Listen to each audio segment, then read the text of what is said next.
pessoal, bem-vindos ao meu canal. Eu tô chegando aqui de novo, eu sou a Fana Lopes e tô chegando aqui com mais um FanaCast para vocês. E hoje eu tô trazendo um convidado incrível para vocês conhecerem um pouquinho da história dele. Essa pessoa que eu tô trazendo aqui hoje é um pastor que tem uma história de vida que é assim uma história incentivadora, de batalha, de luta, de trabalho, de esforço. E é bom que ajuda a gente, incentiva e encoraja a gente nas nossas batalhas, nos nossos desafios também, como eu sempre falo, né? E antes de eu apresentar o meu convidado, eu quero dizer para você que se você ainda não se inscreveu aqui no canal da Fana Lopes, você pode fazer isso agora.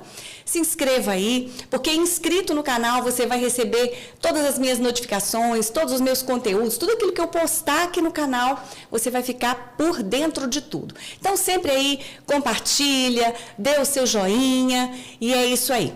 Então hoje eu estou trazendo aqui para você esse convidado. Esse convidado de hoje é o Pastor Solon. Isso, palmas para ele. O Pastor Solon, ele é pastor, né? Ele é formado em administração, ele é formado em direito, mas antes de toda essa formação acadêmica, ele é um homem de Deus, um homem temente a Deus, um homem íntegro e que sempre está socorrendo a mim e ao Ricardo em tudo. A gente sempre que tem alguma situação, alguma dificuldade, a gente fala com o Solon e logo ele vem com uma solução para a gente, uma estratégia, com uma palavra de sabedoria. Então, pensa numa pessoa que está sempre ali, ó, colado com a gente, ajudando, incentivando. Ele é um dos meus maiores incentivadores aqui do canal da Fana Lopes. Obrigada. Isso é verdade, isso é verdade. Então, eu quero que você conheça hoje. E ele é o meu irmão. Isso é um detalhe, ó, ainda, além de tudo isso, é o meu irmão. Então, eu estou trazendo aqui para você hoje o Pastor Solon. Eu quero que ele se apresente para você, que ele conte um pouquinho, né, Pastor Solon? Para mim é uma alegria estar recebendo você aqui hoje, né? A gente tentou se colocar na agenda dele, se incluir na agenda dele, mas estava difícil, porque pensa num menino que trabalha, pensa num menino que tem atividades o tempo todo, então foi difícil, mas hoje a gente conseguiu e a gente está muito feliz por isso. Então eu quero que você se apresente para os ouvintes, para quem está assistindo aqui o canal da Fana Lopes, fala quem você se você é casado, se tem filhos, o que você faz da vida, conta aí para a gente, Solon. Muito bem, eu que agradeço aí a oportunidade de estar aqui com vocês, Ricardo, obrigada. Stefânia, minha irmã, parabéns também aqui pelo estúdio, né? Ficou obrigada. Excelente, muito bom mesmo. Seja muito bem-vindo aqui quando quiser, viu? Opa, isso é bom demais. Bom, eu sou nascido em Minas, de Belzonte, né? Belzonte. E ficamos ali, moramos lá, né? 5 anos, eu saí de lá com 5 anos de idade, mudamos para Unaí, que é interior de Minas Gerais, fica a 180 quilômetros aqui de Brasília. Uhum. Ficamos ali mais 5 anos também. Isso. E depois nos mudamos para Brasília. Então, eu cheguei aqui em Brasília com 10 anos de idade, moramos em Sobradinho, e em Sobradinho ali eu fiz da 5ª até a 8ª série, hoje seria o que? O ensino fundamental, básico, né? E depois nós mudamos para Asa Norte. Isso. Aí na Asa Norte, quando já estava com 15 anos, já comecei a trabalhar. E aí passei a estudar à noite, ali no CEAN, na Asa Norte. E aí, quando eu terminei o 2º grau, dos 18 para os 19 anos, então, com 19 anos eu já estava empregado, né, no serviço público, né, logo que eu completei os 18 anos, eu fiz o concurso e já passei. E, então, desde os 18 anos, eu sou servidor público. Mas você começou a trabalhar muito cedo. Trabalhou num banco, né? Como... Era estagiário? Não, se chamava contínuo, né? Contínuo, isso. Que é o office boy. Office boy, isso, exatamente. Mas antes a gente já trabalhava, né? Na verdade, é isso que eu até queria te falar, porque a vida da gente, né? Nós fomos criados juntos, somos irmãos, a gente sempre teve uma vida, assim, uma infância muito difícil, pelo menos financeiramente falando. A gente era muito feliz, a gente brincava, subia em árvore, jogava bola, mas financeiramente falando, a coisa era difícil ali para a gente. E o Solon, ele realmente foi assim, ele começou a trabalhar muito cedo. Antes disso, ainda vendia, papai plantava alface no quintal de casa, ele saía para vender essa alface. Então, assim, sempre foi muito batalhador. E você acha, Solon, assim, que o fato de você ter começado muito cedo, de a gente ter tido essa necessidade de trabalhar muito cedo, você ficou traumatizado com isso? Você teve algum problema psicológico sério por ter começado a trabalhar muito cedo, enfrentado a vida muito cedo? O que você acha? São outros tempos, né? Sim. No nosso tempo, não existia essa coisa, trabalho infantil. Então, em casa, a gente já tinha as tarefas já divididas, né? Então, quando nós estávamos, por exemplo, em Sobradinho, que a gente tinha aquele quintalzinho. Sim. Então, você, Estefânia, né, e André cuidavam da casa ali, e a minha parte era o quintal. Aí, como minha parte era o quintal, eu já plantava. Colhia, vendia. Então, ali a gente aproveitava o espaço, né? Na verdade, eu só administrava ali o finalzinho, né? Porque eu acho que era o papai que arrumava tudo, ele cuidava, tudo no jeito, né? Isso. E aí depois eu conseguia vender alguma coisinha assim. Né? Mas, enfim, né? Como diz Max Weber, né? O trabalho dignifica o homem. Sim, Então, hoje é diferente, as coisas são diferentes, outros tempos, né? Mas nossa época, a nossa realidade, criança trabalhava... tranquilamente. Isso era uma coisa normal, né? Normal. Como você falou, as tarefas lá em casa eram muito bem divididas, cada um ficava com um setor, né? E tem uma frase que fala, né, que onde todos trabalham, o serviço não é pesado para ninguém. E a gente via isso mesmo, era tudo muito bem setorizado ali, e, enfim, eu achei assim que isso foi muito bom. Criou na gente assim uma responsabilidade, a gente foi desenvolvendo, né, desde muito cedo, uma responsabilidade com as coisas, né, o cuidado com o outro. Eu, pelo menos, achei isso muito bom. E aí, depois, assim, você se casou muito cedo, né, Solon? Com quantos anos você se casou? Eu me casei com 20 anos, né? 20 anos. Foi em dezembro de 88. Então, eu tinha completado 20 anos em junho. Sim. E em dezembro eu já estava me casando, né? Mas eu já estava empregado. Eu comecei, primeiramente, era bancário, né? Sim. Era Banco Bandeirantes. Isso. Depois, acho que unificou, Unibanco, né? Mas era Banco Bandeirantes, eu já tinha minha carteira assinada, já com 15 anos. Eu já tinha minha carteira assinada. E eu me lembro bem que foi você que me inscreveu para o concurso do DASP. Não diga. Foi você que me inscreveu. Eu não me lembro. Aí um belo dia de manhã, um domingo, eu acho que era domingo, aí você me acordou só, hoje é o dia da prova. Isso. Gente, eu não me lembrava disso. Aí eu nem sabia que prova que era, o que era. Aí levantamos e fomos lá e fizemos o concurso do DASP. E eu fui chamado para o, acho que foi Ministério da Educação. E aí foi o meu primeiro contato. Eu não pude assumir, não pude tomar posse, porque eu ainda não tinha sido dispensado do serviço militar. Eu tinha acabado de completar 18 anos de idade, já estava aprovado. O prazo para tomar posse era curto, mas eles não admitiam no serviço público quem não tivesse sido dispensado do serviço militar. E naquele tempo também era diferente. Hoje as pessoas elas brigam por porque é uma vaga quase de emprego no serviço, né? Se você serviu o exército. Mas no nosso tempo não, era o contrário. Era difícil de você ser dispensado. Eu me lembro disso mesmo. Aí eu não sei quem foi que conseguiu para mim e conseguiram essa dispensa, que eu fosse dispensado exatamente com base nesse fato de que eu já estava aprovado no concurso público. Então, assim, foi bem em cima da hora mesmo que eu consegui a minha dispensa e consegui tomar posse. Nossa! E aí, com 18 anos, eu já estava no serviço público. E aí depois eu passei para a Polícia Federal, né, mais tarde. E foi lá que eu conheci a Roseli. Então, eu ainda era jovem, muito jovem, né? E aí, nós nos conhecemos ali na Polícia Federal, foi, acho, em março. Foi um namoro muito rápido, né? Isso. E em dezembro eu estava casado. Nossa, pensa no namoro Com 20 rápido. anos. E assim, vocês se casaram muito jovens, né? E muito cedo vocês tiveram que enfrentar um problema bem sério, né? Bem grave, que foi a enfermidade da Rebequinha, que é sua filha primogênita, né? Então, assim, como foi a posição dos médicos? Eu quero que você fale um pouquinho disso. O que os médicos disseram para vocês? E, assim, como é que vocês administraram essa situação tão difícil, já que eram tão jovens, né? Era uma situação que seria difícil para qualquer pessoa em Sim, qualquer época idade, né, da vida. Mas é nós éramos novos, muito novos, né? E a Rebeca ficou 40 dias internada depois do nascimento, ou seja, nós fomos, a Roseli, ela tinha feito todas as ecografias, fez 4 ecografias, nunca mostrou nada. Nada.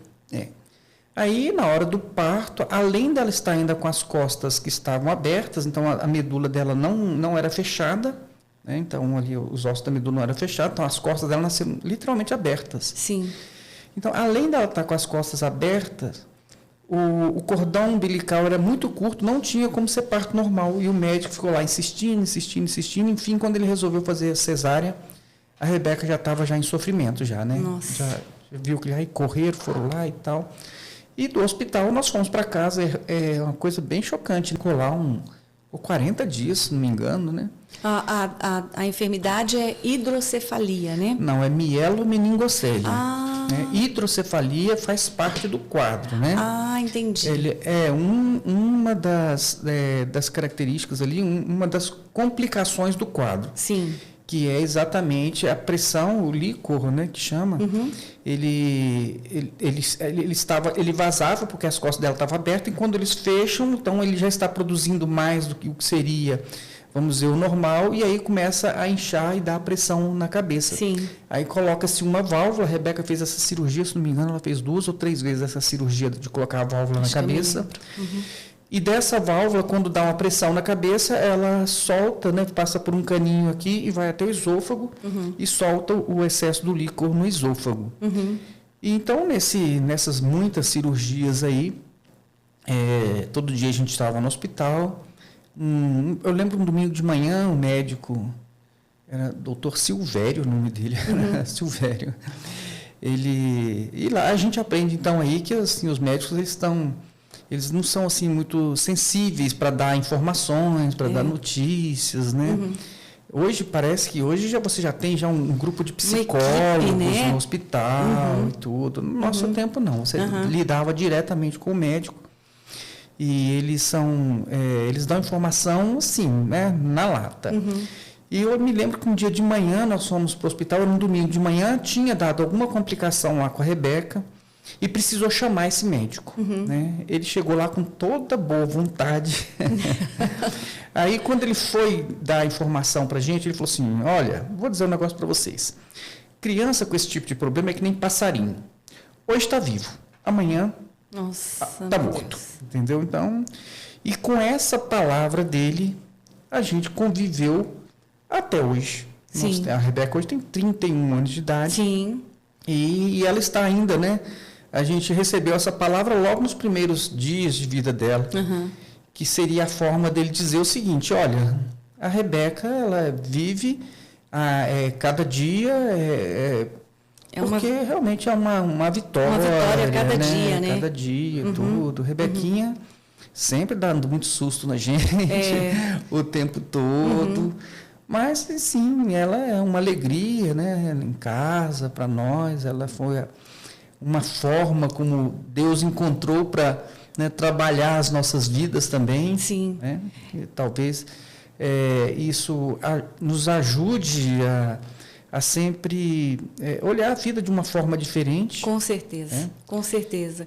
E vocês, diante dessa situação, porque nós cristãos, né, nós cremos no milagre, nos milagres, né? Nós cremos em milagres. E aí, com certeza, você e a Roseli e a família toda, né, orou a Deus, né, pedindo que Deus tocasse ali naquela situação, que operasse um milagre ali sobre a vida da Rebeca, para que ela tivesse plenamente curada, para que ela fosse plenamente curada dessa enfermidade. E aí, de repente, esse milagre, ele não veio, que você falou que ela já está hoje com 31 anos. Muito embora eu acredite que ela é um milagre, né? Então, assim, mas na época, você e Roseli chegaram a pensar assim, poxa vida, ficaram bravos com Deus, frustrados, ou então a fé de vocês foi abalada porque vocês apresentaram uma situação para Deus que não teve uma resposta, a resposta que vocês desejavam. Como é que foi? Como é que vocês conduziram? Nós tivemos esse problema, né? Porque essa questão da fé, a fé que nós temos uma fé na palavra de Deus, naquilo que está escrito. Né? Eventualmente, você, como a palavra de Deus, ela nos dá diversos indicativos de que Deus ele pode se manifestar do jeito que quiser, quando quiser, se quiser. Verdade. Então, nós também cremos que Deus pode, mas isso não é uma certeza nem uma obrigação. Isso é uma possibilidade. Sim. Então, o que acontece? A nossa fé, em princípio, ela é na palavra de Deus.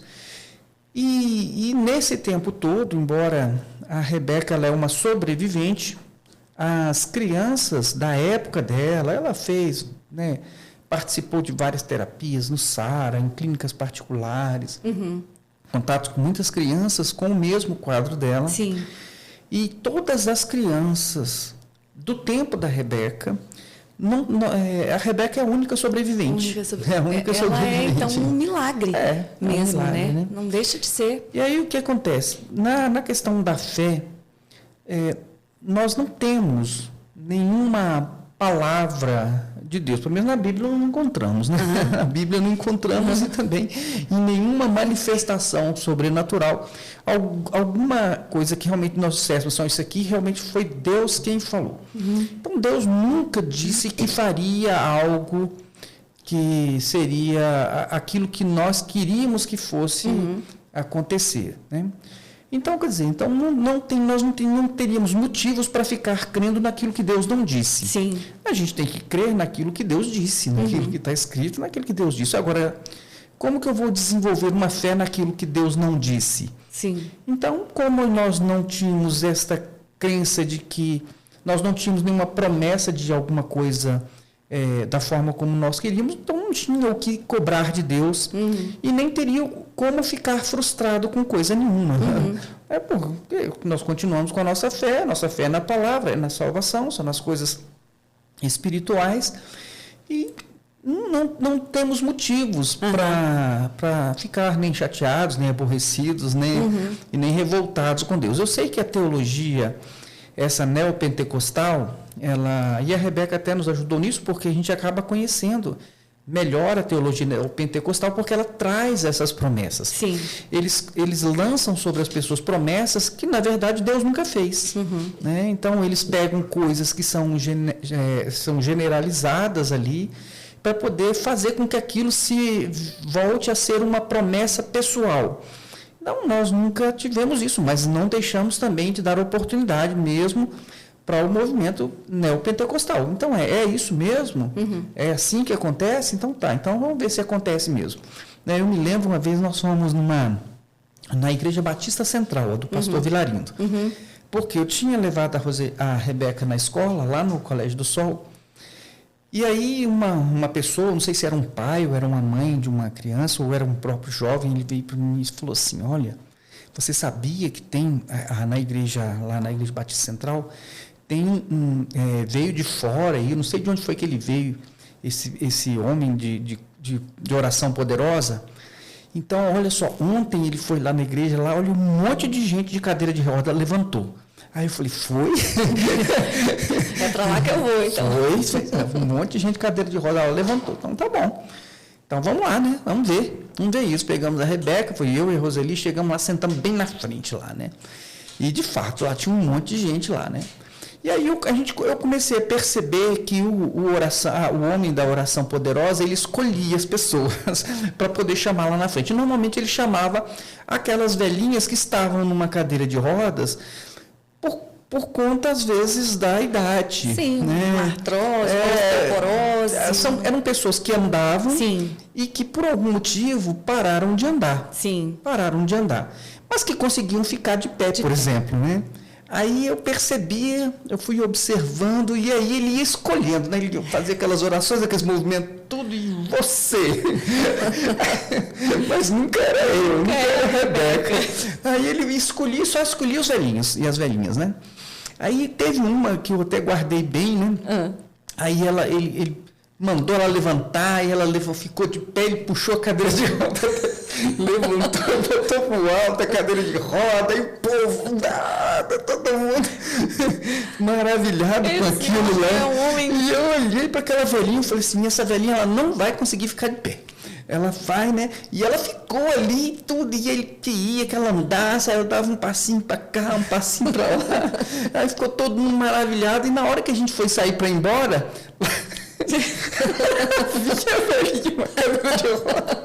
Ela não saiu da cadeira, né? Não, ali naquele momento ele saiu. Então, levaram a cadeira dela, mas na hora de ir embora, eles tiveram que colocar a cadeira de roda dela de volta, Sim. porque na verdade ela não conseguia andar. Sim, então o milagre, na verdade, não tinha acontecido. Para as pessoas que estavam ali dentro, aparentemente tinha acontecido alguma coisa, né? Sim. Mas de fato não tinha acontecido. Uhum. Então são estas coisas que a gente foi passando e não foi essa a única situação, né? Uma vez a gente foi em Taguatinga. Em Taguatinga era um pessoal que veio dos Estados Unidos, né? Eles fizeram um movimento lá e eles eram muito parecidos com a Maranata. Era aquele negócio de revelação. Sim. Entendeu? Então eles ficavam lá em cima lá e aí eles tinham revelação sobre situações da vida das pessoas. E jogaram um monte de revelação lá e no final apareceu revelação para nós também. Ué, dessa vez então foi vocês. Apareceu, aí foi lá a pessoa para orar com a gente. Não, nós não vamos curar agora não, entendeu? Mas nós vamos transferir para você o poder de cura. Me dá sua mão aí. Tá bom, tá aqui. Então tá, agora vai lá, tá, pá. Transferiu, né? E se você não fizer, porque sua fé está pequena. Exatamente, o problema está com você. O problema está com você. Teve essa de Taguatinga, mas teve uma outra também que foi bem interessante. Agora também não estou me recordando agora. Mas a gente passou por diversas, porque eu nunca tive problema, né? Isso é verdade? Então vamos ver se é verdade. Então a gente sempre... E isso nos ajudou a conhecer, e eu acabei estudando mais o movimento neopentecostal exatamente por conta dessa teologia que eles trouxeram lá de Kenneth Hagin, nos Estados Unidos. E a gente acaba desenvolvendo assim, o interesse pelo estudo, estuda, vai atrás, vai conferir, e depois você vai percebendo que as coisas elas são muito maquiadas. E a palavra fala, né, em Oséias 4:6, né, que o povo perece por falta de conhecimento, de entendimento, né? As pessoas, elas realmente, é o que você falou, vai atrás para ver, né, como os crentes de Bereia lá, que observam tudo, como você fez, observou, opa, não tem verdade aqui, né? Opa, ali também a gente não encontrou verdade. Né? Então, eu acho assim tão frustrante, né? E antes de descrer, a gente dá uma oportunidade para as pessoas, né? Então, de demonstrarem que aquilo que elas estão anunciando é verdade. Eu não deixo de crer, mas é lógico, a gente observa todas as coisas, né? Então, e essas coisas, até eu me lembrei de um outro fato. Eu me lembro isso acontece alguns problemas com isso também. Uma vez, nós fomos numa igreja na Asa Norte. Na Asa Norte. Aí tinha um profeta. Esse profeta, ele vinha de outro lugar lá, tal, né? E aí, ali naquela igreja da Asa Norte, lá, era daqueles profetas também que, né, ficava lá no culto e, de repente, apontava, você! Aí, pá, e soltava alguma coisa, né? Aí tá bom, e ele ficou lá, ele disparou a metralhadora lá para um monte de gente. Apontou para a Roseli. O que veio? Ele falou assim: você! Tome cuidado com quem dentro da sua casa. Pronto, criou um problema pra gente. Criou um problema, porque Roseli ficou assim, e agora, né? É o quê? É empregado? É gente que vai fazer serviço? Aí, olha, ficou um tempão com esse negócio lá, que aí a Roseli começou a ficar desconfiada dos empregados, né? Aí ficava desconfiada do empregado, aí era um diarista que ia, era uma pessoa que ia entregar um gás, aí todo mundo, a Roseli ficava, entendeu? Tinha uma profecia, ele acabou gerando um problema que não existia. Agora, no nosso caso, foi uma coisa muito simples, mas ele pode ter causado problemas muito mais sérios para outras pessoas com essas, né? Porque ele solta aquilo, não, a pessoa fica com receio. Por mais que a Roseli também seja racional e tudo, mas você fica, né? Nossa, meu Deus. Claro, você pensa assim, alguma coisa está prestes a acontecer, né? Esse E se homem eu não que tomar revela cuidado, tudo aí, né? Então você fica assim. Isso tem um prejuízo e isso é perigoso. Isso é perigoso em determinados casos. Existem casos em que os milagres acontecem? Existem, a gente não descarta, né? Tem homens de Deus que fazem mesmo, assim, que operam, né? Assim, Deus operando por meio da vida deles, como instrumentos de Deus. Existem sim, né? Mas existem também aqueles que se aproveitam, né? Da fé, infelizmente. E, por exemplo, quer dizer, pelo sim, pelo não, mas simplesmente por viver ali, vamos dizer assim, a nossa fé, normalmente a nossa fé que eu digo é sempre no que está na palavra de Deus. Não é fé em loteria, não é crença no que alguém disse que é da palavra de Deus, é o que realmente está escrito.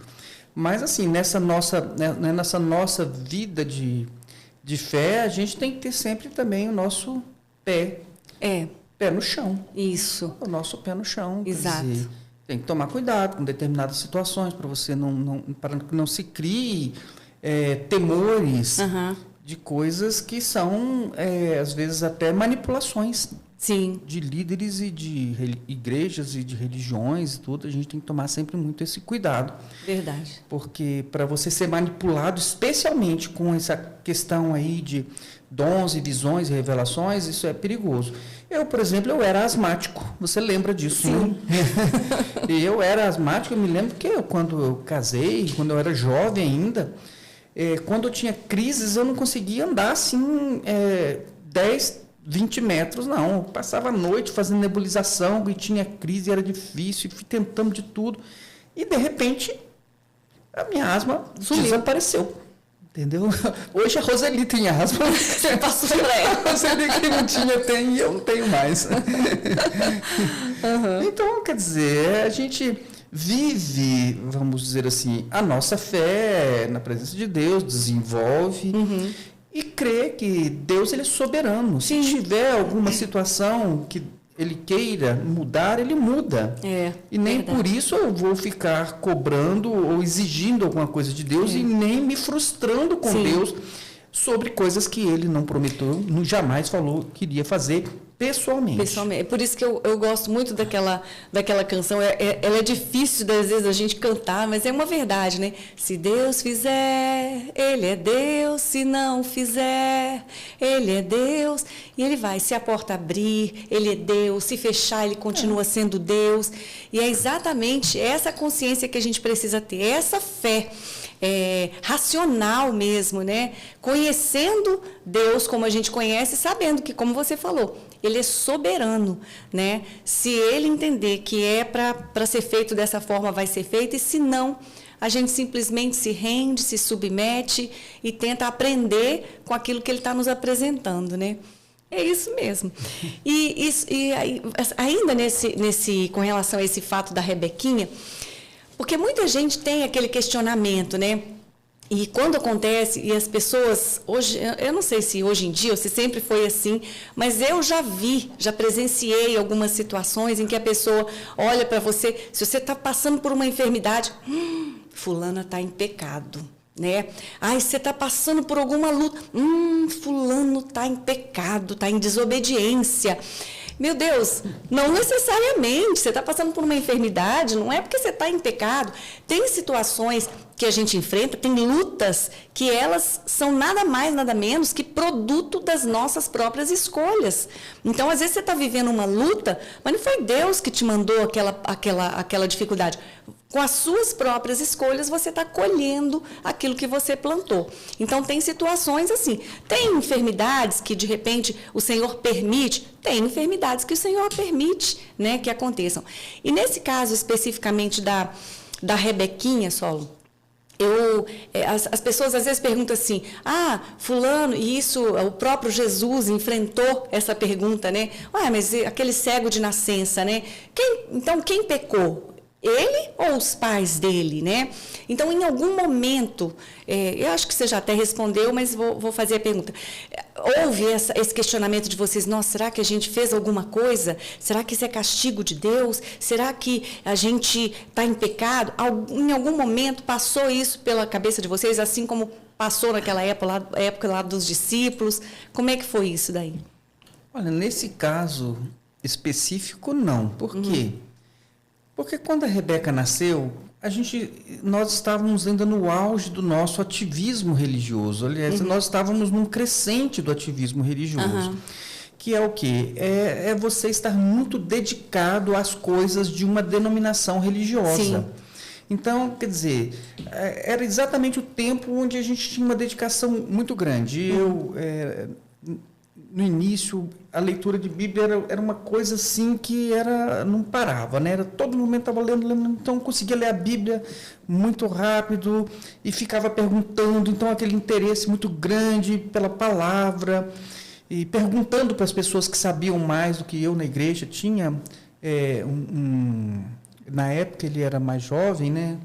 Que ele tinha um conhecimento muito grande, não porque ele fosse na época dessa seita Maranata que eu participei, mas porque ele já tinha vindo da Assembleia de Deus, então ele tinha um conhecimento que não era normal, então eu sempre perguntando para ele, então aquele interesse, tanto eu e a Roseli também sempre soube, ela até tinha mais tempo já de conhecimento bíblico do que eu. Então, era um tempo que você ia para a igreja de madrugada. Aí, depois você ia para a reunião de oração. Depois, você ia para as visitas. Depois, você ia para os ensaios, né, como instrumentista. Então, você tinha uma vida de ativismo religioso muito intensa. Sim. Culto todos os dias. Quando não estava na faculdade, estava na igreja. Então, foi uma época, assim, que a gente sabe que não é isso que agrada a Deus, não é assim que nós buscamos a Deus. Isso não é buscar a Deus, isso é um ativismo religioso que as pessoas criam para poder dizer, olha, se você estiver fazendo tudo isso aí, você está agradando a Deus. A gente sabe que não é, mas então, naquele tempo que a Rebeca nasceu, eu acreditava nisso.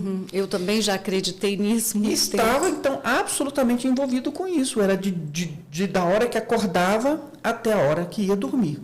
Então, foi exatamente nesse momento que a Rebeca nasceu. Então, não tinha espaço para a gente achar, né? Porque a nossa vida era o quê? Era eu e a Roseli, e então, era para todos os lados a gente estava junto. E era em casa, na igreja, ou nas reuniões de família, mas a gente sempre junto e sempre daquele ativismo religioso. Então, não havia espaço para a gente imaginar aí alguma situação que pudesse ser, olha, então isso aqui foi isso que eu fiz, então foi isso que foi a causa, entendeu, deste fato. Então, nós não tínhamos isso. Então, isso nunca passou, nunca nos ocorreu. É interessante a gente opa, teve um probleminha ali. É interessante a gente deixar isso bem claro, né? Porque às vezes tem pessoas que estão vivendo também uma situação assim e acredita que, ai meu Deus, será que é porque eu não estou agradando a Deus como eu deveria estar agradando, né? E de repente a gente está indo por um caminho completamente diferente daquilo que Deus realmente quer para nós, quer que a gente faça, né? Eu até acredito que essas situações assim, elas são um modo de nos forjar. É um modo que Deus tem para nos forjar, entendeu? De uma ou de outra forma. talvez, né, vamos dizer, não, você é muito confiante, muito orgulhoso, muito soberbo, eu vou baixar a sua bola. Né? Seria mais ou menos como o espinho na carne de Paulo lá, né? Então, você assim, olha, você precisa menos. Então, não pode, né, como a mamãe dizia, né? Deus não dá asa à cobra. Não dá asa à cobra. Isso mesmo. Então, tem coisas, por exemplo, tem um ditado que diz o seguinte, que filho foi a maneira que Deus encontrou para nos fazer amar outra pessoa que não sejam nós mesmos. Verdade. Então, quer dizer, um fato desse, como a Rebeca, que hoje ela é realmente uma grande bênção para nós, né? E ela sempre, né? Deus sempre trabalhou muito nas nossas vidas por meio dela. Sim. Porque a confiança inclusive nos recursos materiais. A Rebeca, ela é uma menina de alto custo, né? Então, e sempre foi. E a gente no início tinha uma situação muito difícil. Então, a provisão, né? O ir em lugares que de repente não são, olha, aqui não dá para vir de cadeira, a gente ia. Então, nós nunca deixamos de ir a lugar nenhum. Isso que eu ia falar Fomos agora. a todos os lugares com a Rebeca, vamos a todos os lugares, é praia, é monte, é seminário, é roça, então todos os lugares a gente vai e leva ela. E aí a gente vai aprendendo um pouquinho mais a viver com as dificuldades que são só diferentes. Por quê? Porque todas as pessoas têm grandes problemas e cada um acha que o seu problema é o maior do mundo. Né? Exatamente, é o maior do mundo. Todos. Então, o que acontece é o seguinte, as pessoas elas só têm problemas diferentes. Né? Eu tenho problemas que outras pessoas não têm. Talvez eu tenha uma dificuldade, eu não vou chamar de problema, eu vou chamar de desafio. Né, que é melhor. A gente tem desafios pela frente para vencer e para superar. Então, eu tenho desafios que são diferentes de outras pessoas. Agora, muitas pessoas têm muitos desafios que eu não tenho. Sim. Né? Tem pessoas que no final do mês eles ficam lá, né? com um probleminha com o carnê ou com o gás. Então, eu não tenho esse problema. Então, mas todos eles têm necessidade de superação. Então, cada um com a sua necessidade. E Deus trabalha na vida de cada pessoa de um modo diferente. É verdade. E se Deus escolheu essa forma para trabalhar na minha vida e na vida da Roseli e também da Raquel com a Ruth, então a gente aceita de bom grado, não ficamos nem um pouquinho revoltados nem chateados com isso, não. A gente vê assim, o que você falou, eu ia até comentar. Nada do que, assim, nenhum convite vocês recusam, tem que ir em tal lugar. Olha, mas lá pode ser um pouco difícil, porque tem uma escada, Eu me lembro, gente, olha só que eu me lembrei. A igreja que a gente frequentou aqui na Asa Norte, a escada, Solon, quantos degraus tinha aquela escada? Uns 50 degraus? Eu não sei. Eu não sei quantos, mas eu sei o seguinte, todo lugar onde a escadaria ela não tem um lance de descanso, ela é muito difícil. Exatamente. E essa era assim, era o tempo todo os degraus. Pois vocês não deixavam de ir aos cultos por conta dessa escada. E lá ia, a maior dificuldade, subindo com a Rebeca, depois descendo. E aquela do setor O também, que não tinha uma parte que a gente tinha que ter acesso, a igreja funcionava na parte de cima, nem escada direito tinha. Aí o Edinho segurava a Rebequinha nas costas e subia com ela. Então, assim, Rebequinha nunca deixou de participar de nada, de nenhum evento social, de aniversários, de casamentos, de coisa nenhuma, por conta dessa dificuldade dela, né? Porque vocês sempre incluem ela em tudo, muito embora seja trabalhoso, seja difícil, porque para carregar, às vezes para tirar do carro, colocar na cadeira, né?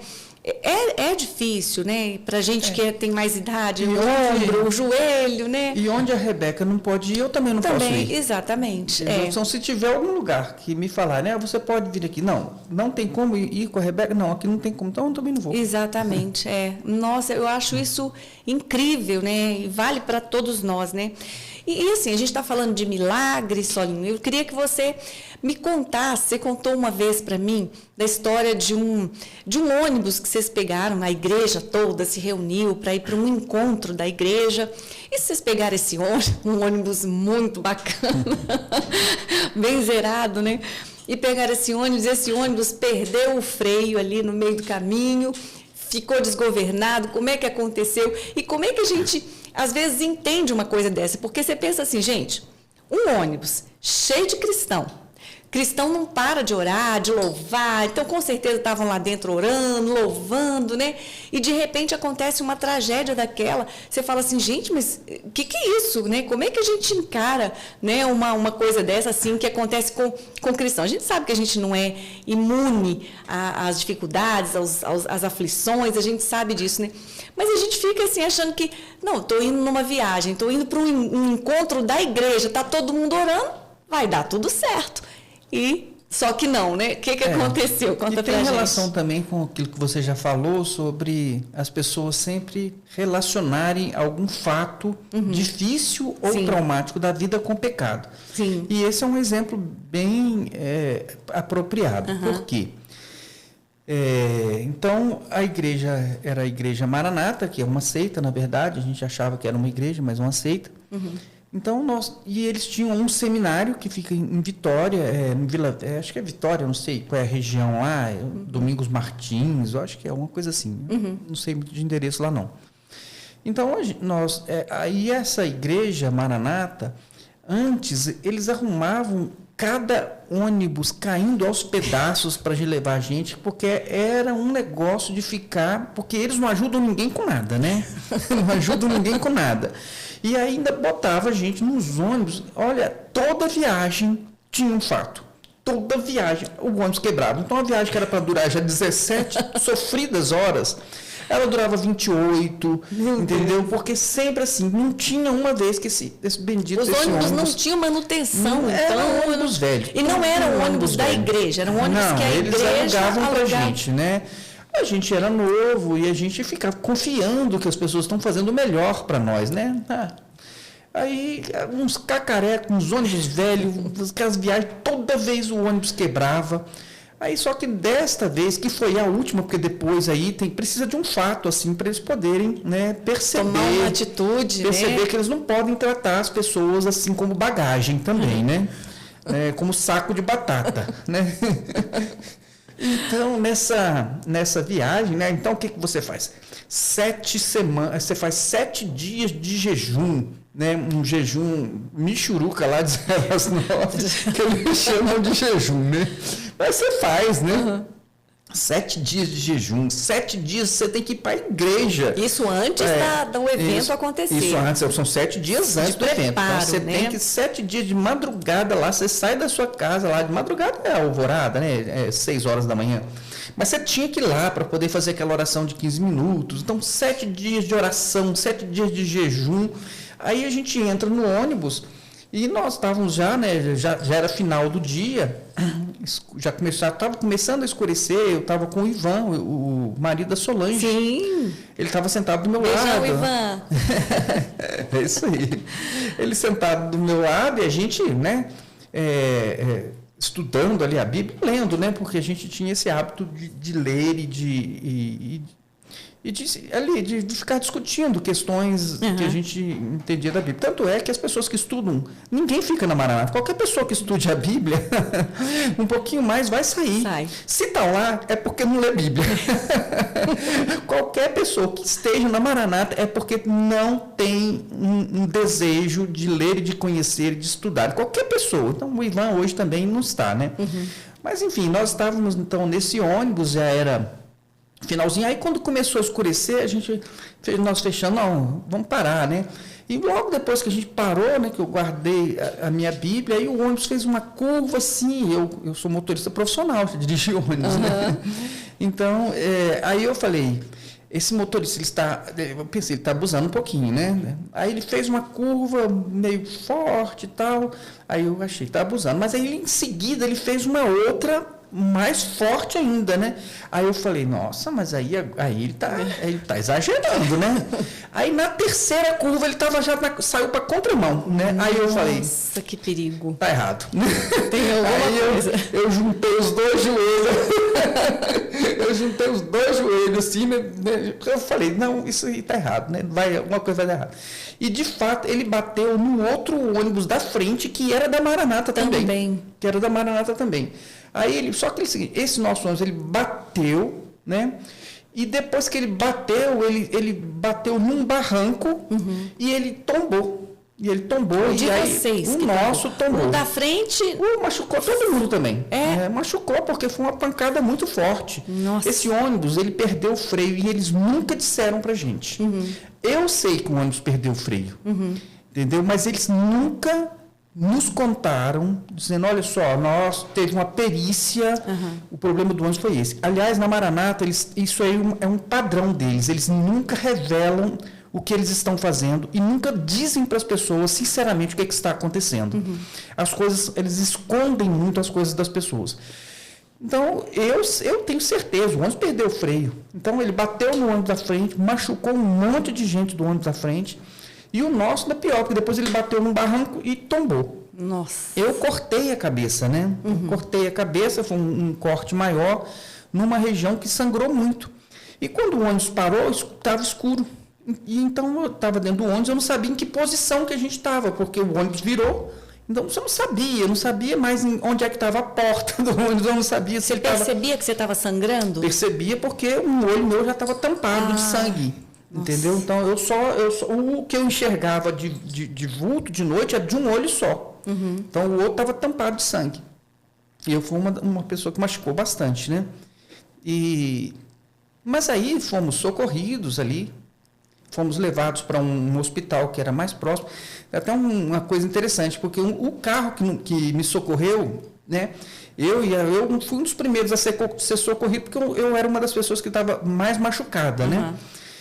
Aí, quando eu sentei, era um Corcel 2, quando eu sentei no banco do carro, sentei em cima de alguma coisa que eu puxei, era uma arma. Era um revólver. Meu Deus! Aí que carro era esse? Eu peguei aquela arma e falei, será que eu devolvo? Será que eu devolvo agora? Uma pessoa, mas ele está me socorrendo, né? Aí depois eu entreguei a arma para ele, né? Gente! Mas ele estava com uma arma no banco do carro.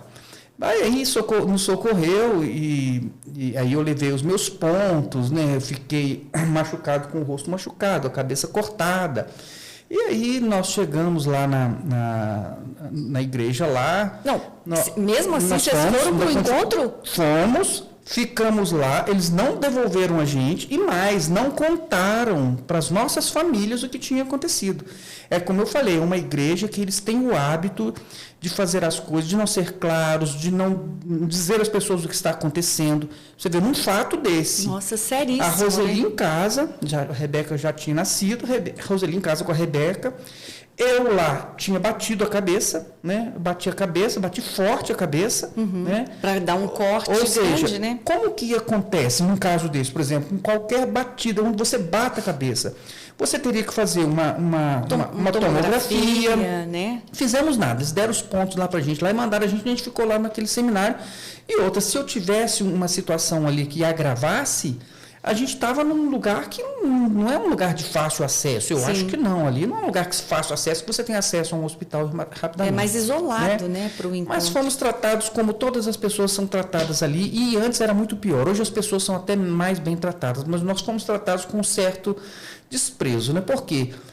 Além do mais, eles mandaram a gente de volta para casa de ônibus de novo. Eles arrumaram um ônibus melhor, né? Um ônibus decente, mas botaram a gente para poder fazer uma viagem de ônibus de volta. Isso depois que o encontro terminou? Depois que o encontro terminou. Quantos dias durou esse encontro? Normalmente a gente chega lá a gente sexta? Sai eu nem lembro mais, acho que a gente chega na sexta, a gente chega lá na sexta, fica o sábado inteiro e domingo até meio-dia, depois voltamos para casa. Mas né? mesmo assim, para quem acabou de sofrer um acidente, para quem devia estar recebendo cuidados médicos, uma medicação, um anti-inflamatório, um antibiótico, sobre sei lá. Fratura craniana. Não pesquisaram, né? Sobre a fratura. Não teve raio-x também, não? Pelo que o Solon falou, não. E a experiência que eu tive lá nesse lugar, que é esse lugar de seminário lá, quando eu ia para lá, no início, eu ficava naqueles alojamentos lá, que era um piso de cimento que dava muita poeira. E como eu falei, eu tinha asma. Então, quer dizer, eu passava muito mal. Então, às vezes que eu ia para lá, eu tinha crise. Né? Aí você ia lá naquela enfermaria lá, eu não sei se eram médicos, mas eram pessoas que nos tratavam muito mal e com muita má vontade, entendeu? Eu não sei se é assim ainda hoje. Eu acho que hoje eles já aprenderam já, porque hoje tem internet, eu acho que eles já aprenderam a respeitar um pouquinho mais as pessoas. Mas aí você imagine, um garoto, um jovem, né? Uma pessoa ainda, sabe, que não tem nada, né? Assim, não demonstra nenhuma ameaça para eles. Eles acham que eles podem fazer o que eles quiserem com as pessoas. Então, aí fiquei ali, se dependesse daquela enfermaria lá, a gente estava enrolado, né? Porque o atendimento era ruim mesmo, eram pessoas que pareciam que estavam ali te fazendo um favor, né? Mas, enfim, era isso. E a Roseli só descobriu que você tinha quando vocês chegaram? Só quando a gente chegou.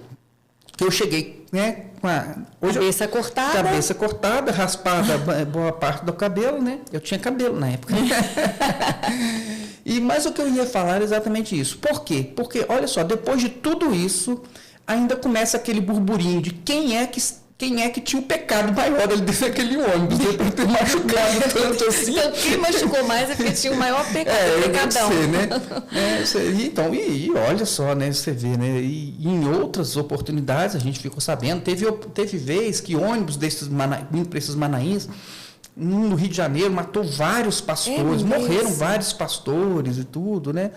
Então, quer dizer, eles têm esse negócio mesmo de ficar querendo associar fatos da vida, fatos que acontecem com todas as pessoas. Tem uns que não deveriam acontecer. Esse acidente mesmo poderia ser evitado. Ele era evitável. Se eles colocassem a gente um ônibus decente, um ônibus revisado, um ônibus que tivesse uma manutenção em dia. Sim. Né? Então, algumas coisas podem ser evitadas. Mas, enfim, são fatos da vida que acontecem. Sim. E aí eles querem relacionar um fato da vida com um pecado ou uma situação. Isso é muito ruim. Isso é uma maldade, inclusive, das pessoas. Mas nas seitas, você tem sempre um espírito de maldade muito, sabe, muito presente, né, de acusação, de medo.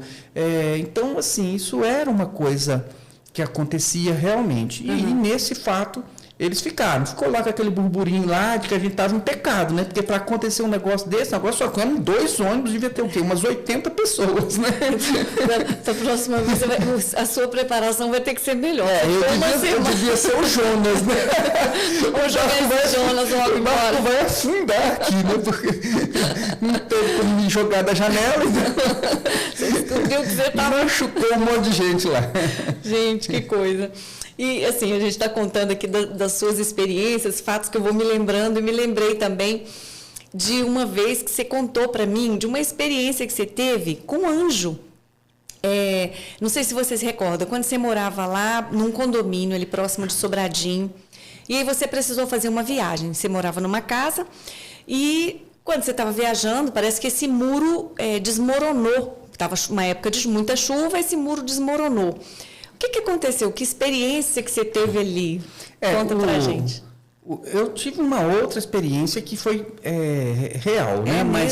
Mas essa do fato do muro, você se referia a anjos, você está se referindo a uma proteção, que você crê que houve uma proteção de Deus. Então, é como se, os anjos do Senhor estão guardando, você não está vendo, né? Então, mas o fato foi o seguinte, a gente tinha acabado de construir a casa, o vizinho já estava com a casa dele construída também, mas ele ainda não tinha nem muro e nem grade, entendeu? Então a casa dele estava solta no lote, era vizinha da minha.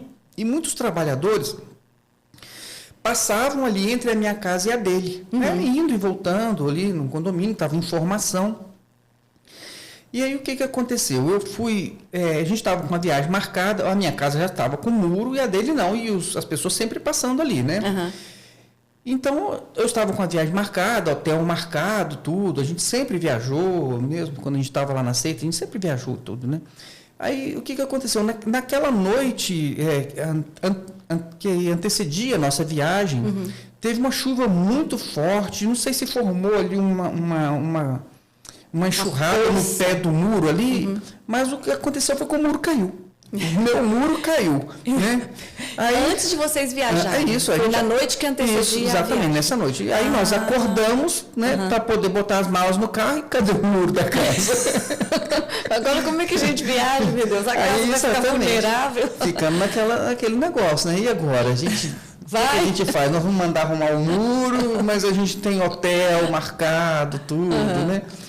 Aí a gente pensou assim, vamos embora, né?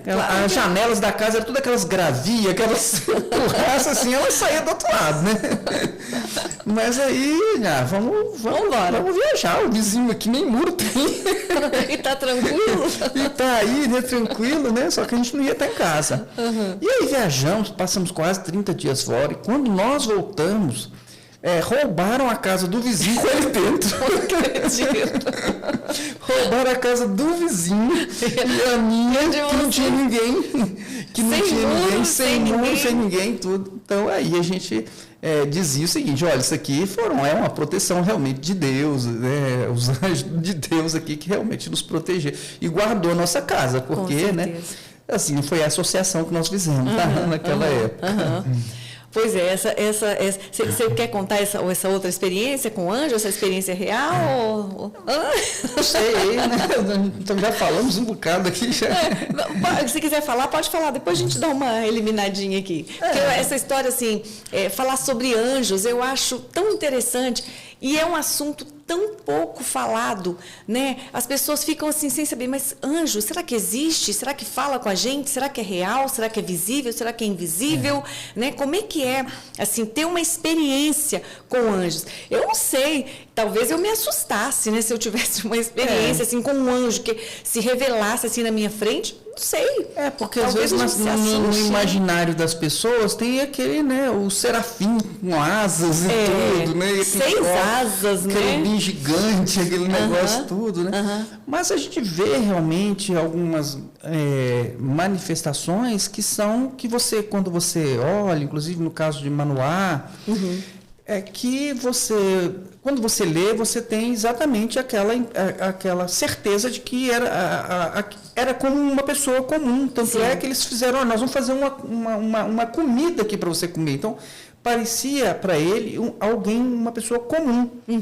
E até foi essa semana, a Roseli ela fez uma entrevista com o irmão Djalma, e na segunda parte ele chegou a dizer o seguinte, que na visão, ele diz o seguinte, ele diz, olha, a visão, se você viu, a visão é visão mesmo, você está vendo, outras pessoas também têm que ver. Sim. Porque se você está vendo e outras pessoas não estão vendo, então aquilo pode ser mais ou uma imaginação ou faz parte daquilo que a visão em sonhos, né?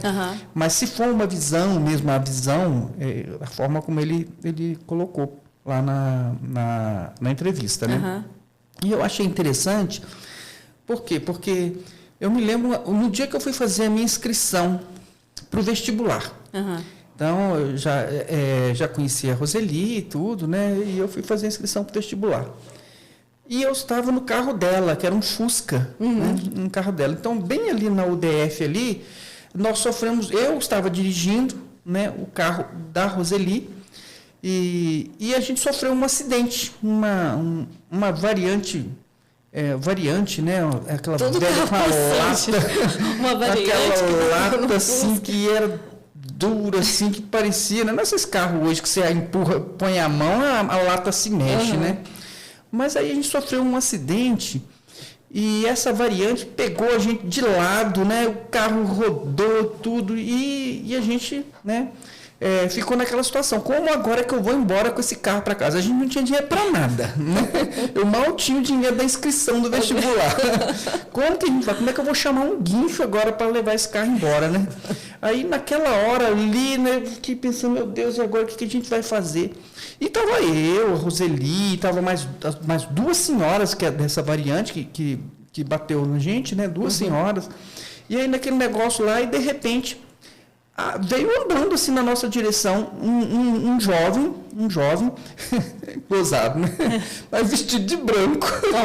Vestido de branco e com uma madeira na mão. Então ele já veio andando para o nosso lado com a madeira na mão, entendeu?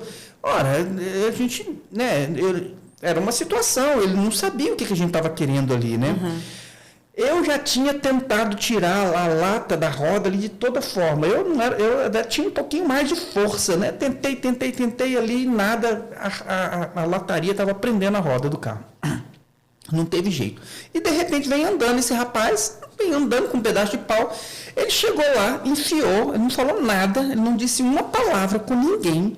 Ele chegou lá, enfiou aquele pedaço de madeira entre a lata e a roda e ele tirou aquela lata daquela roda ali como se aquilo fosse uma lata de sardinha. Né? Gente. Aí a lata saiu assim, liberou a roda, aí a gente ficou olhando assim, né? Aí eu, naquele negócio assim, falei assim, não estou acreditando num negócio desse. Quando eu volto, cadê o moço? Rapaz. Cadê o rapaz? Aí eu perguntei, Rose, cadê? Nem agradecemos o rapaz, né? E a Roseli também viu, e todo mundo viu, e ninguém sabe para onde o moço foi. Entendeu? Ele não saiu voando, não, ele saiu andando. Mas, assim, enfim, a gente não viu para onde ele foi, né? Então, quer dizer, a gente ficou exatamente com essa certeza de que seria uma pessoa que Deus enviou, né? Se humano ou não, mas Deus enviou alguém ali já com um pedaço de madeira na medida. Né? Então, isso foi o que nos levou a imaginar que foi realmente uma providência né, de Deus, porque, primeiro, ele não sabia o que a gente queria. Ninguém falou, eu fiquei tentando ali, mas já tinha desistido já, a gente estava pensando no motor. E ele chegou ali e ele mesmo, né, com um pedaço de madeira, na madeira certa, tirou o negócio da roda, não falou com ninguém, entendeu? E resolveu o problema e foi embora. E foi embora. Então foi, nossa, é incrível, isso que né? aconteceu com a gente. Eu e o Ricardo já passamos por umas experiências assim também. Com triciclo e outros também. Qualquer dia eu vou contar essas experiências com anjos, que eu acho muito interessante. E a gente, assim, eu não sei se foi, assim, depois você percebeu, mas é muito nítido para a gente, né? Quando a gente olha, mas cadê? Foi a mesma coisa comigo e com o Ricardo. O rapaz já tinha ido embora também, a situação estava resolvida. Então, assim, é muito interessante. Bom, Solon, queria...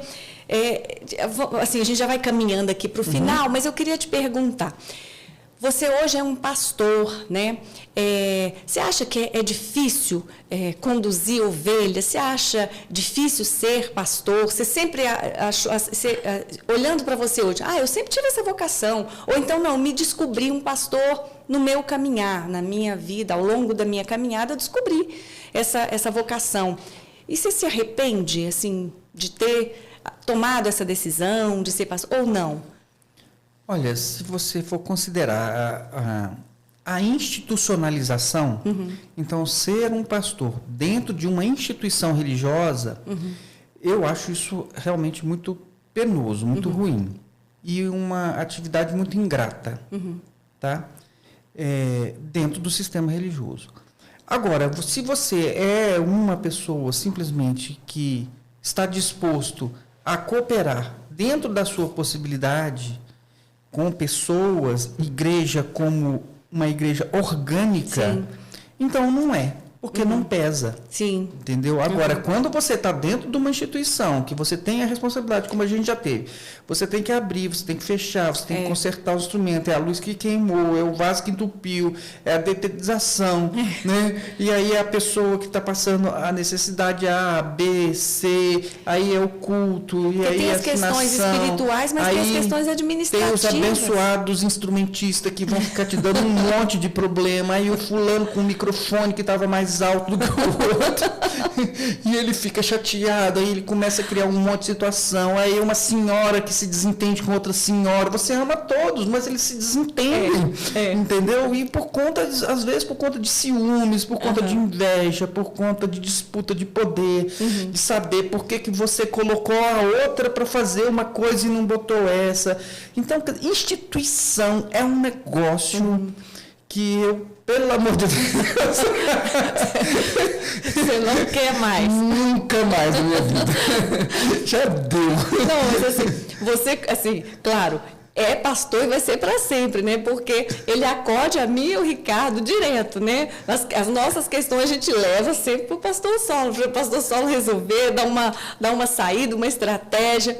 Então, eu acho que isso aí é o que você falou, né? Você não perde isso nunca, né? No mundo espiritual e, assim, não precisa você está inserido, né, nesse sistema, mas você nunca deixa de ser, né? Você sempre ajuda um, colabora com o outro, dá uma assistência para um conselho para outro, né? E eu acho que isso que é cuidar, né, das ovelhinhas. Bom, Solinho, a gente está falando, né, do seu ministério, assim, pastoral mesmo. Você é um pastor, já assim, com uma situação muito bem estabelecida, né? Um homem temente a Deus, né? Que a gente admira demais, um excelente emprego, uma família maravilhosa, bem estruturada. Você acha que ainda tem alguma coisa para você conquistar? Você já se sente satisfeito, assim? Ou tem algum sonho aí dentro que fala, ainda tem coisa aqui para eu poder fazer? Tem alguma coisa ainda que você queira realizar, conquistar? Se eu dissesse que tem, eu estou mentindo. Se diminuísse a dor na coluna, estava bom. Já estava bom. Agora, coisas materiais, conquistar alguma coisa, não quero ter mais casa, o que eu tenho de veículo me satisfaz muito bem, não preciso de muito mais, não. Inclusive, o segredo da felicidade dizem que é esse, é você estar satisfeito com aquilo que você tem. É o contentamento, né? Exatamente, aí não interessa, né? Mas você poderia ter alguma coisa a mais? Eu poderia ter um monte de coisas mais. Mas eu estou satisfeito com o que eu tenho, entendeu? Então, se eu dissesse que eu não estou aí, eu estou muito feliz, né? Eu estou muito feliz porque eu estou satisfeito com aquilo que eu tenho. Eu estou satisfeito com a minha família, eu estou satisfeito com o lugar que eu moro, eu estou satisfeito com o meu trabalho, eu estou satisfeito com a minha possibilidade que tenho de passear com a minha família, de viajar. Então, se eu dissesse que eu poderia ter um monte de outras coisas, mas não estou trabalhando para isso mais, né? O que, assim, pelo menos materialmente, o que você tinha que conquistar, você já conquistou, né? É porque eu vejo pessoas, por exemplo, assim, que chegam, tem um emprego como o que eu tenho. Não, mas eu quero mais, eu quero ser outra coisa. Aí eu fico pensando, e às vezes a pessoa ela quer uma outra coisa, não é nem porque ela vai ganhar mais, mas é porque em outro cargo, em outra função, ela vai ter uma projeção maior, ou um destaque maior, ou vai ter mais autoridade. Então, isso não é uma coisa que me interessa. Então eu estou bem. Que bom. E agora, assim, para a gente encerrar, eu quero que você deixe uma mensagem, né, para quem está nos assistindo. Mas eu queria que você deixasse uma mensagem para 2 grupos específicos de pessoas, né? Para aquelas pessoas que já, como nós, né, um dia tivemos um encontro com o Senhor, para aquelas pessoas que ainda não tiveram esse encontro com o Senhor, né?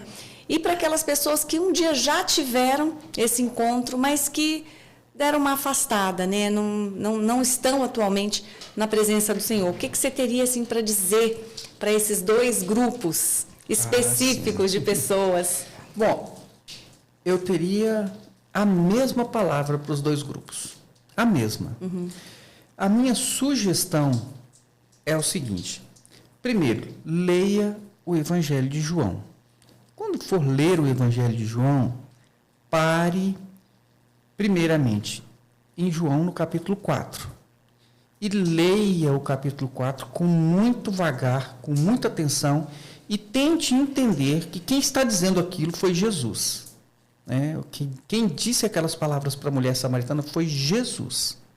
Então, preste bastante atenção. Todo o Evangelho de João, ele é muito importante que você leia. Se você já teve uma experiência com Deus, se você está numa igreja, se você não está numa igreja, se você já esteve numa igreja, se você saiu da instituição, onde você estiver, leia o Evangelho de João com muito vagar, pare no capítulo 4 e procure entender o que foi que Jesus falou ali. E eu acho que isso vai ser bem libertador. E depois, leia no Evangelho de Mateus, do capítulo 5 ao capítulo 7, que é o Sermão do Monte. Olha, se você ler o Evangelho de João com muita atenção e absorver muito bem quem é Jesus e o que ele fez. E se você conseguir compreender muito bem qual é a mensagem, sim, e essa sim, direta para você, o Sermão do Monte, Mateus, no capítulo 5 ao capítulo 7, eu tenho certeza que você vai mudar completamente a sua visão de religião e vai ter ali uma satisfação muito maior de viver o que Jesus quer que você seja em qualquer lugar que você esteja. Amém. Muito bom, é isso mesmo. Eu acho que, como você falou aqui, né, o tempo todo, que a gente precisa estar firmado na palavra de Deus, né? O que a palavra me direciona, né? Nós precisamos estar atentos ao que a palavra está nos dando como direção, né? Os princípios, os valores. A gente vive numa situação, eu ia até te perguntar isso, acabei me esquecendo, né? Que a gente está vivendo assim um momento tão difícil, né, no nosso país, em que os valores estão se perdendo, pelo menos é o que eu tenho visto, né? Tanto problema de ordem social, ética, moral, problema com segurança, com violência, com problema assim, no sistema de saúde. Então, a gente tem visto tanta coisa, né? E, às vezes, a gente fica querendo assim, quer saber? Vou largar tudo isso aqui, vou me embora para outro lugar. Mas eu acho que a gente precisa realmente orar pela nossa nação, né? Observar as Escrituras, aquilo que está na palavra, não permitir que os nossos valores, não negociar os nossos valores, nem os nossos princípios, porque eles são inegociáveis, né? Aquilo que a palavra de Deus me dá como direção, como princípio, como valor, isso eu tenho que seguir. E você falou uma coisa importantíssima, eu preciso conhecer quem é Jesus Cristo, né? Para que eu possa, né? Como ele me fala, né? Você quer me seguir? Então, vem, né? Pegue a sua cruz, negue-se a si mesmo e vem comigo, né? Me siga. Então, é isso que a gente precisa fazer. Tá observando realmente a palavra de Deus, não se desgarrar dela. Eu me lembro que uma vez você contou para Dani uma coisa, e lá, acho que foi lá na igreja, você contou, você falou assim, olha, a gente precisa estar nessa posição, assim.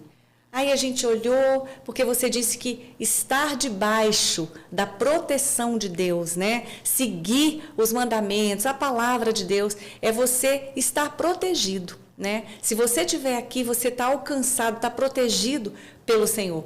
Então, assim, que a gente procure, né? Se você se afastou por algum motivo, procure voltar, né? A gente não está falando de instituição, mas a gente está falando de um Deus que é vivo, que é poderoso e que tem saudade de você. Tem saudade de nós, né?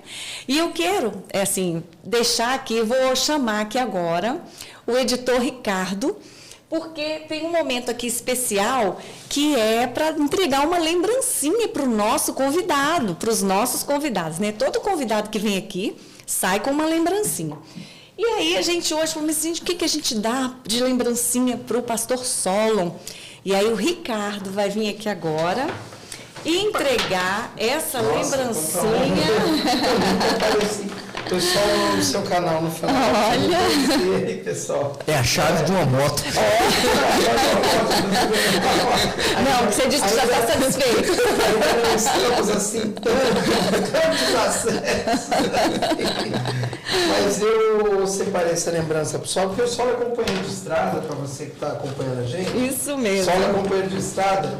Ele tem uma NC e eu tenho também. Comprei NC por indicação dele, agora já trocou NC, está com uma mais novinha. Não, tô conhecendo ainda. E eu trouxe algumas coisas ligadas à moto dele. Isso. Eu trouxe primeiro aqui um boné da Honda. Olha! Original aí da Honda, né? Eu trouxe também mais essa Olha! Da Honda, fazer propaganda da Honda. Diga, Honda, ó, vocês mandam alguma coisa pra gente aí, Honda. Ó, aqui, Uma moto. Manda uma moto. Caprichado, ó. Vou fazer um vídeo com ela. Olha, que legal. É GG. Não é, mas ela vai... O moço te conhece. O vendedor te conhece e diz, essa serve no sol. Você botar a sua chave reserva, agora a chave reserva. Maravilha. E mais a sacola aqui Da Honda. Honda aí, Honda. Manda pra gente aí, Honda. Muito É obrigado. isso. Sola, a gente está muito feliz aqui com a sua, assim, por você ter conseguido vir aqui, né? Contar um pouquinho da sua história, da sua vida, das suas experiências. Tenho certeza que foi muito bom para vocês que estão assistindo ouvir sobre essas histórias também. É sempre um incentivo, né, para a gente, para o nosso caminhar, né? E é isso, eu quero agradecer a sua presença, em primeiro lugar. Eu que agradeço. Volte quando quiser, quando puder, a gente vai ficar muito feliz. E para você, muito obrigada pela sua companhia. Um super beijo para cada um de vocês. Fiquem com Deus e até o próximo vídeo, se Deus quiser. Se der certo outra, essa eu volto. Opa! Se confiar, eu volto. Vai voltar.